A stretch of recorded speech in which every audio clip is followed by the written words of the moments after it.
Père béni, nous nous soumettons à toi maintenant. Son Excellence le Saint-Esprit, oh, viens encore parler, viens encore utiliser ma bouche. Je me livre totalement à toi. Utilise ma bouche pour donner des mystères au nom puissant de Jésus-Christ. Utilise ma bouche pour parler de la part du Seigneur. Il est écrit que c'est poussé par toi que les hommes parlent de la part de Dieu. Je prie également pour toutes les personnes qui écouteront, qui suivront cette vidéo. Je prie, Saint-Esprit, que tu puisses véritablement disposer leur cœur au nom puissant de Jésus, afin de comprendre le bien fondé de ce message et que l'honneur et la gloire te reviennent à la fin de toutes choses. Au nom puissant de Jésus-Christ, que je régresse et que je croisse, que je sois totalement effacé, que toi seul paraisses. Au nom suprême de Jésus. Amen. Alors, sois encore la bienvenue à cette nouvelle leçon. Nous parlerons aujourd'hui des mystères de la louange. Alléluia. Thème très très intéressant. Les mystères de la louange. Alléluia. Alors, qu'est-ce que c'est un mystère? Déjà, essayer de pouvoir comprendre les différents termes qui constituent cette thématique. C'est comme en philosophie. Pour pouvoir mieux traiter un sujet, la première étape même, dans la méthodologie, on nous apprend à pouvoir souligner les mots-clés et pouvoir les définir pour mieux comprendre le sujet. Donc, essayer déjà de pouvoir essayer de comprendre les différents termes de cette thématique. Donc, premièrement, on a mystère, le mot mystère.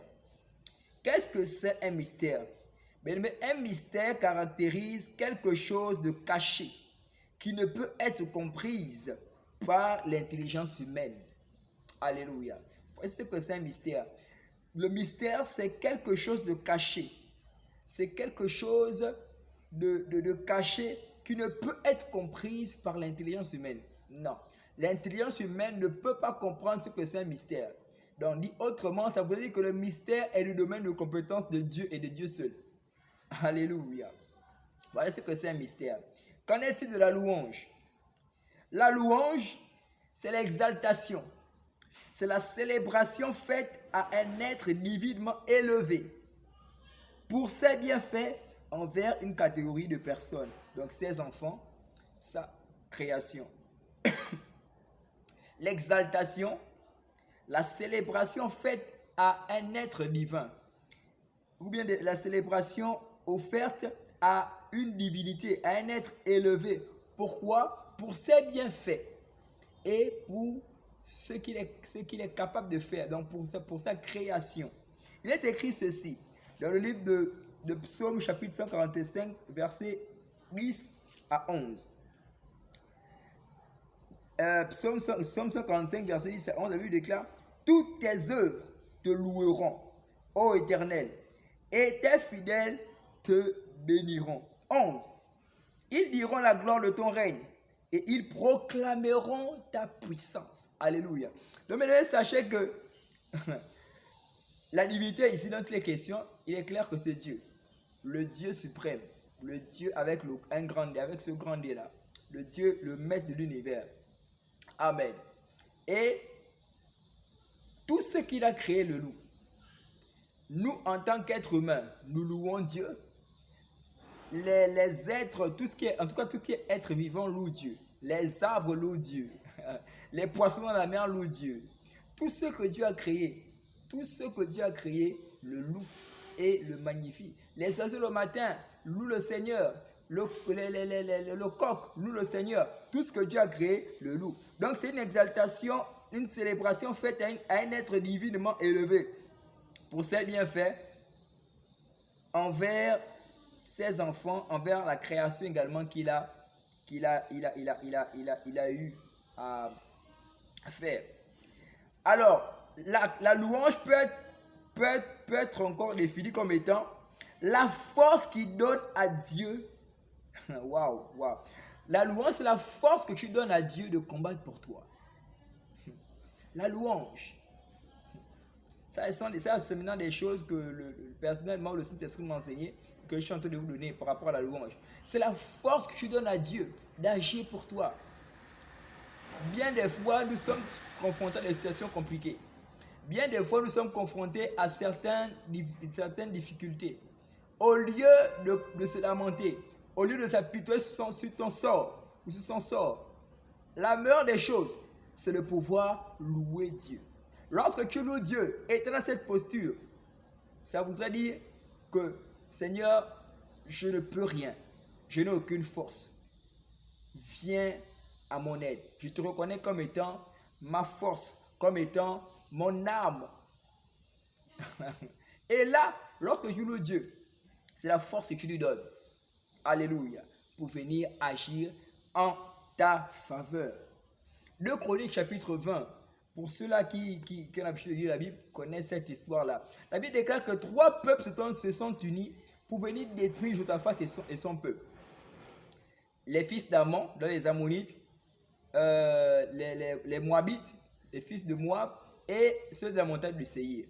Et même parmi les 3, il y avait un peuple qui était plus nombreux, c'est le peuple de la montagne du Séhir.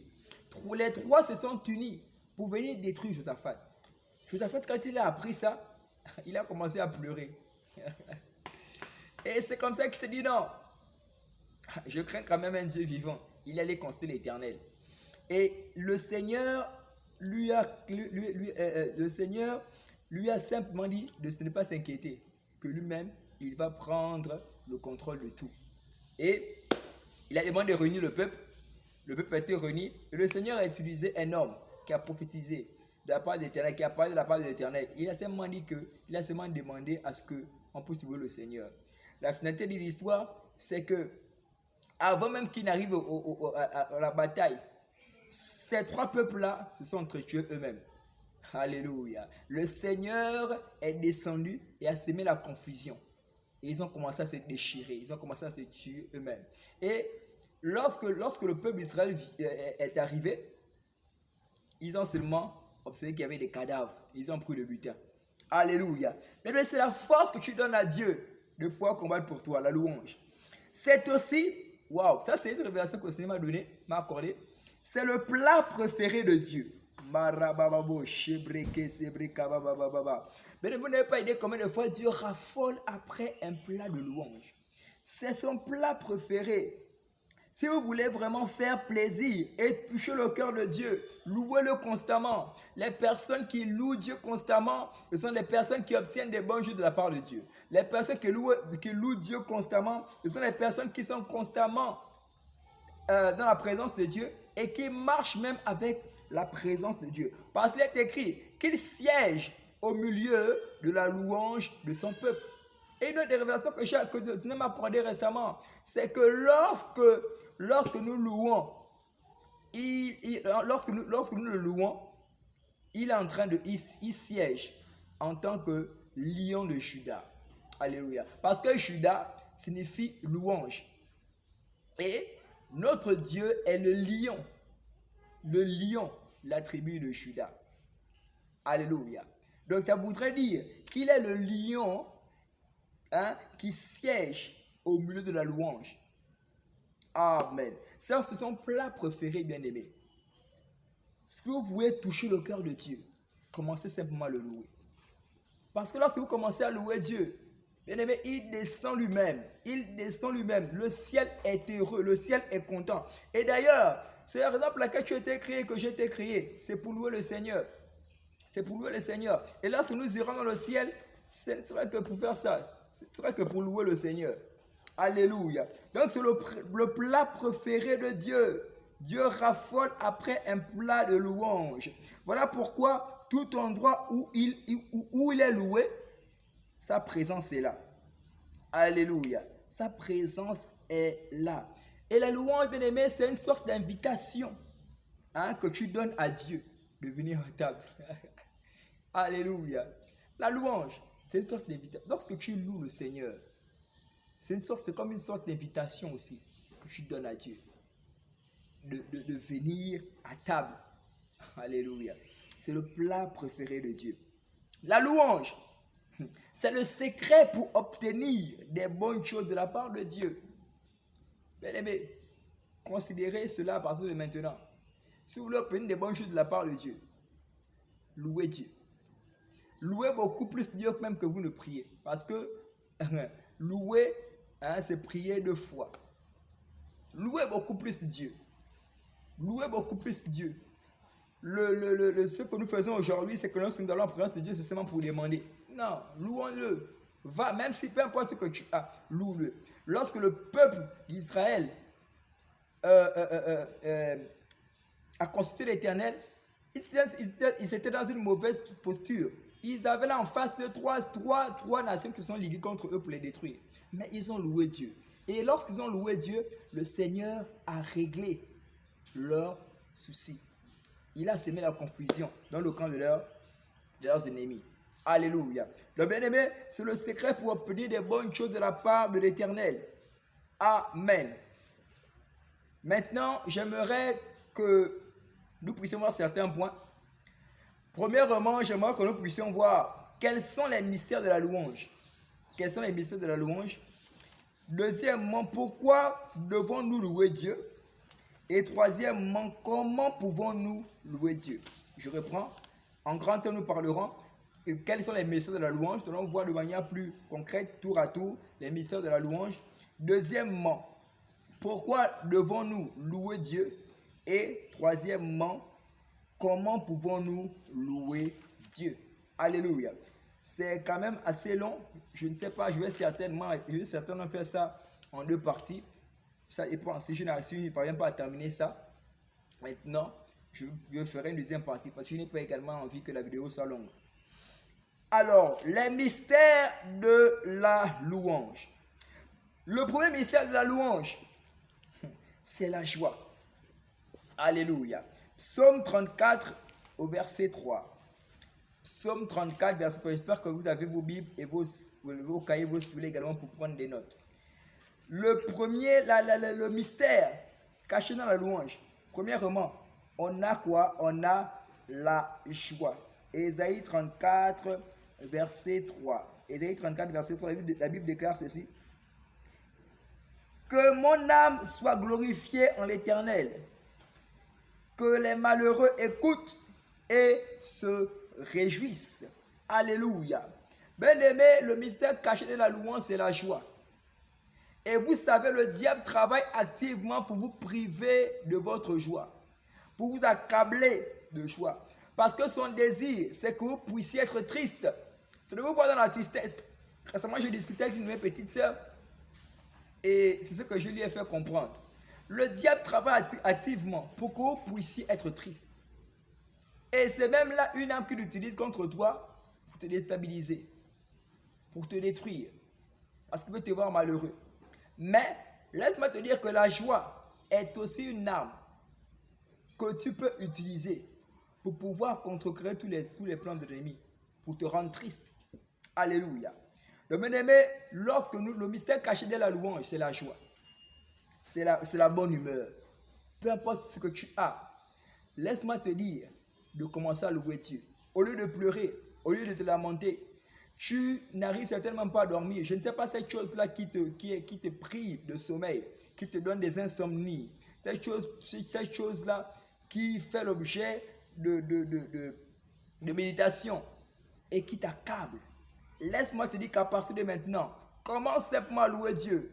Et de même que Dieu a agi en faveur du peuple d'Israël pour les délivrer de leurs ennemis, le Seigneur agira favorablement en ta faveur. Au nom puissant de Jésus-Christ de Nazareth. Parce que ce qui est sûr, bien-aimé, c'est que lorsque nous louons Dieu, sa présence est là. Et je ne connais pas une situation dans laquelle le Seigneur interviendra, ou bien une situation compliquée et que le Seigneur est là.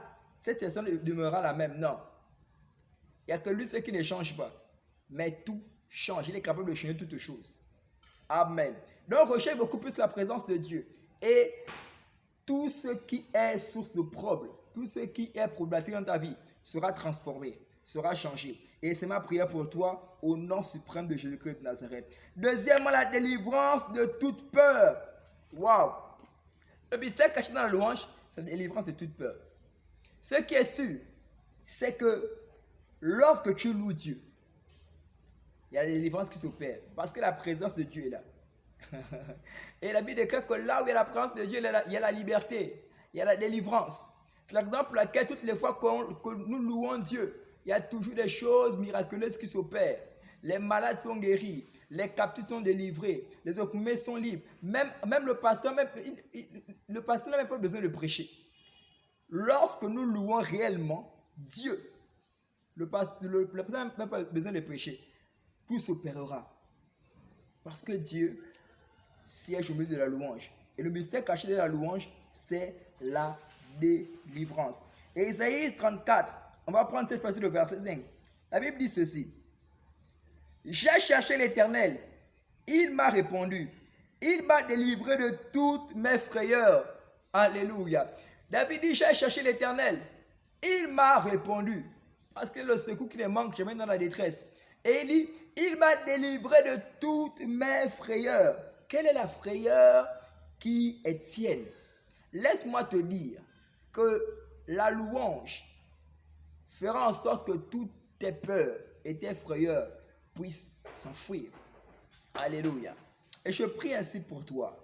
Je menace toutes tes peurs et je fais peur à toutes tes inquiétudes au nom puissant de Jésus-Christ de Nazareth. La louange, lorsque tu vois que le plus souvent que tu as peur, peu importe, tu passes un examen, tu as quelque chose de très important à passer et que tu vois que tu as peur, tu es effrayé, commence simplement à louer Dieu. Commence simplement à louer Dieu. Et tu verras que la peur qui était en toi là va totalement disparaître. Alléluia. L'un des mystères de la louange, la délivrance de toute peur, de toute frayeur. Amen. Troisièmement, la liberté contre toute oppression et toute captivité. Oh, je me souviens de cette histoire-là dans Actes chapitre 16, les versets 25 à 26. Et puis il déclare qu'on a enfermé, lisons ça, on a enfermé les disciples, Actes chapitre 16. Ils ont été emprisonnés. Ils ont été emprisonnés. Et au milieu de la nuit, et puis les gars qui ont commencé à louer Dieu. Ils ont loué le Seigneur. Actes chapitre 16, versets 25 à 26. La Bible dit ceci. Vers le milieu de la nuit, Paul et Silas priaient et chantaient les louanges de Dieu. Et les prisonniers les entendaient.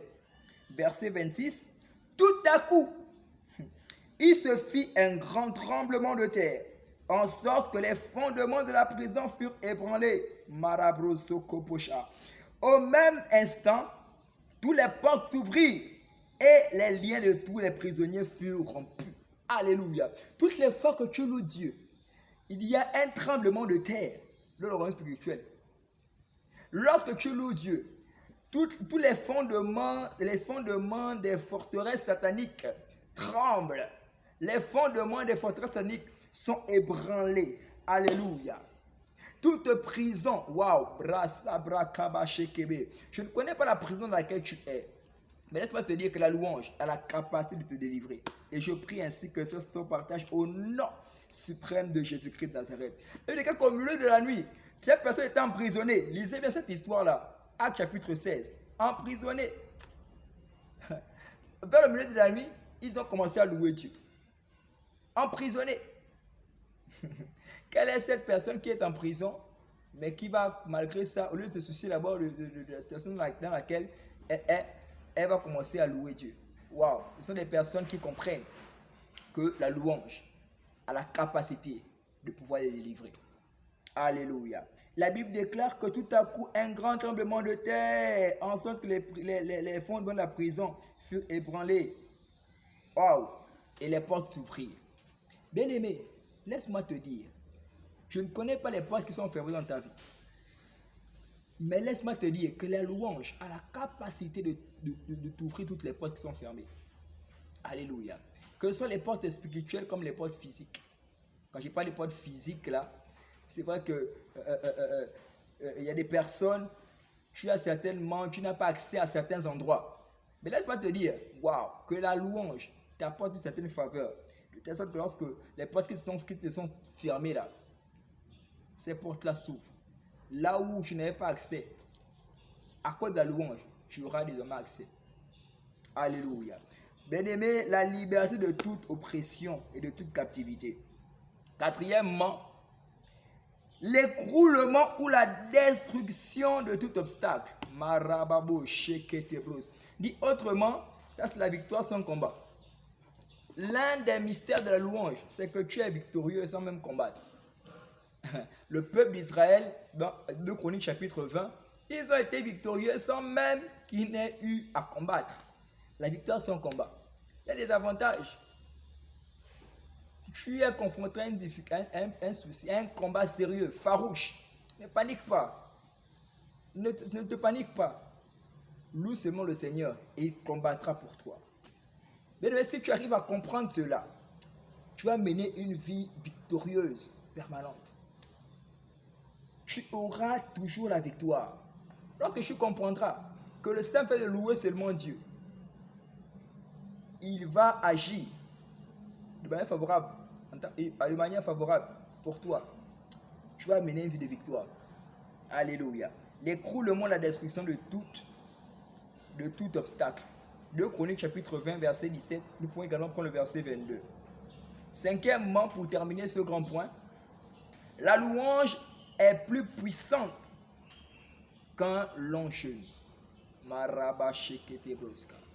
Oui, bien aimé. La louange est plus puissante qu'un long jeûne. Je ne dis pas qu'il ne faut plus jeûner. C'est très important de jeûner.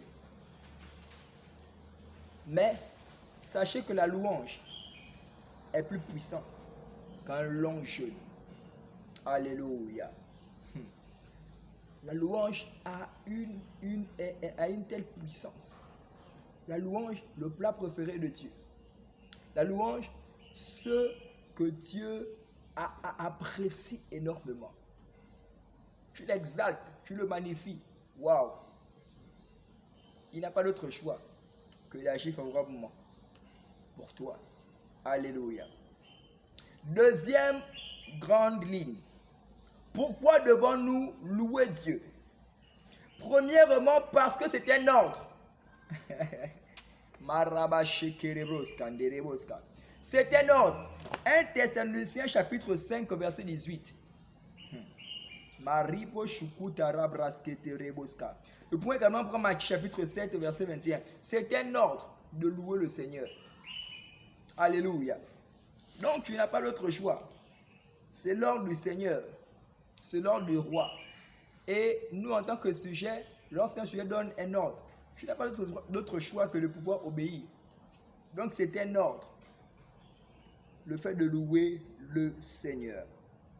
Deuxièmement, pour son nom. Pour son nom, pour son nom, pour son nom. Il a tellement un grand nom.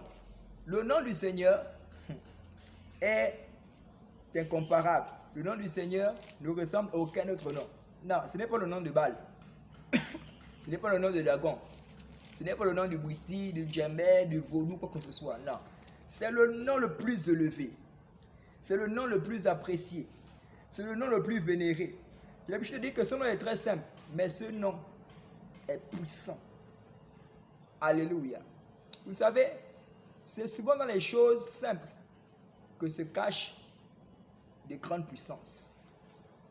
Ce nom est très simple, mais ce nom est puissant. Psaume 29, verset 2. La Bible dit ceci. Rendez à l'Éternel gloire pour son nom.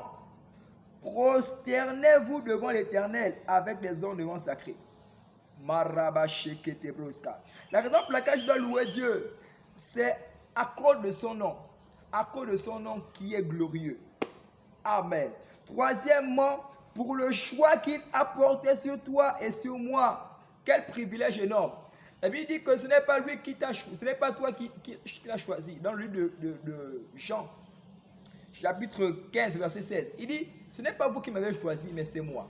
Je vous ai choisi et je vous ai établi afin que vous allez porter des fruits. Quel privilège énorme. Il n'a pas seulement que te choisi, mais il t'a également établi. Et j'ai l'habitude d'expliquer, pour mieux comprendre ce verset, j'ai l'habitude de prendre cette illustration-là. Le plus souvent, lorsque les présidents sont élus, président de la République, après vient le moment de l'investiture. C'est pour établir officiellement comme étant le président d'une nation. Vient le moment de l'investiture où il y a une chaise qui est là et il est établi. Le plus souvent, on fait aussi cela en salle de classe, lorsqu'il y a un délégué de classe et après le moment de l'investiture. Donc, il t'a établi. Il t'a choisi parmi tant d'autres. On est déjà, je crois, à 7 milliards, sinon 8 milliards si ça a évolué, d'hommes sur la terre. Malgré tous ces hommes-là, il t'a localisé. Il t'a choisi. Je n'ai pas plus meilleur que les autres. Je n'ai pas mieux que les autres. Je ne suis pas mieux que les autres. Je ne suis pas mieux que vous. C'est une grâce que le Seigneur m'a accordée. Je ne suis pas plus mieux que les autres. Je dis souvent à Dieu que Seigneur, mais si tu ne m'aurais pas choisi, n'eût été ta grâce dans ma vie, je serais peut-être même pire que les autres jeunes. Je serais, je sais pas même, je serais mort même. Je serais emprisonné, je serais, je sais pas, peut-être le plus grand bandit de Libreville ou du Gabon. Je ne sais pas trop ce que je serais. Mais le Seigneur m'a choisi, m'a mis à part. Je ne suis pas mieux que les autres. Je ne suis pas mieux que les autres. Mais cependant, le Seigneur t'aime et il t'a choisi pour que tu puisses lui appartenir en propre. Un privilège énorme. 2 Chroniques chapitre 6, versets 14 à 22 pour lire cela à la maison. Quatrièmement, pour terminer cette deuxième grande ligne, pour sa grandeur. Pourquoi je dois louer Dieu? Pour sa grandeur. Parce qu'il est tellement grand.